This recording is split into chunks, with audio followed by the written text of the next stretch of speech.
Carlo আনচেলত্তির অধীনে Brazil কি পারবে বিশ্বকাপ জয় করতে? চলেন দেখে আসি।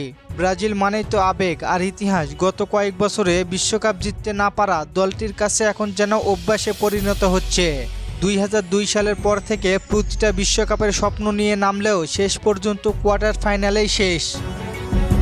ব্রাজিল দলের ট্যালেন্টের অভাব নেই, দলে ছিল সুপারস্টার, কিন্তু বারবার কোথায় যেন হোঁচট খাচ্ছিল দলটি। কিন্তু কোথায় বলতে পারবেন আপনারা? আমি বলতেছি, সেইটা হচ্ছে কোচের অভাব। বর্তমানে ব্রাজিল কোচের দায়িত্বে আছেন Carlo Ancelotti.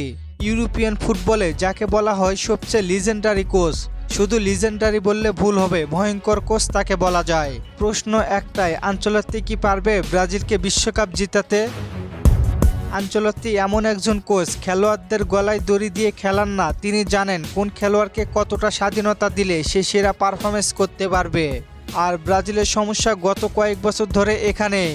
Vinicius Junior, Rodrygo Goes, Raphinha, club ফুটবলে এরা দুর্দান্ত পারফর্ম করে, কিন্তু জাতীয় দলে এসে নিজেদের মতো খেলতেই পারে না। আসলে সমস্যাটা কোথায়? জাতীয় দলে আছে অতিরিক্ত চাপ, অতিরিক্ত নির্দেশনা আর ভয়। তবে কার্লো আনচেলত্তি এই জায়গাটা বদলাতে পারেন।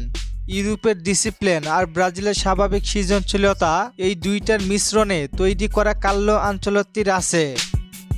ব্রাজিল জাতীয় দলের সবচেয়ে বড় যুদ্ধ মাঠে না, ড্রেসিং রুমে। সুপারস্টারদের ইগো, মিডিয়ার চাপ, ফ্যানদের আবেগ, অনেক কোচ এখানেই ভেঙে পড়ে। কিন্তু কার্লো আনচেলত্তি এই ধরনের পরিবেশে কাজ করেই বড় মাপের কোচ হয়েছেন। রিয়াল মাদ্রিদের মতো ড্রেসিং রুম সামলানো মানুষ জানে কিভাবে তাদেরকে সম্মান দিয়ে দল বানাতে হয়।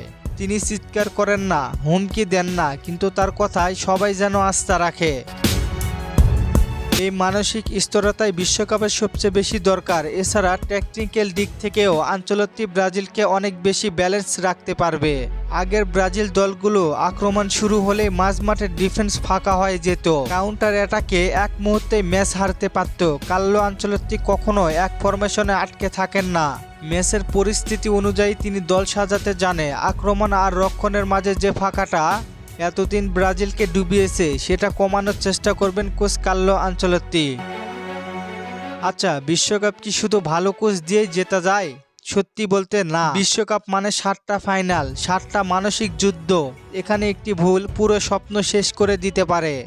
আর ব্রাজিলের ডিফেন্স তেমন একটা ভালো না। আক্রমণ যতই ভালো হোক, শক্ত ডিফেন্স ছাড়া বিশ্বকাপ জেতা যায় না। কি মনে হয় আপনাদের, ব্রাজিল কি পারবে 26 বিশ্বকাপ জিততে? জানিয়ে দিন কমেন্ট করে। আর ফুটবলকে নিয়ে নতুন কোনো প্রশ্ন থাকলে করতে পারেন, পরবর্তী ভিডিওতে রিপ্লাই করব। ধন্যবাদ।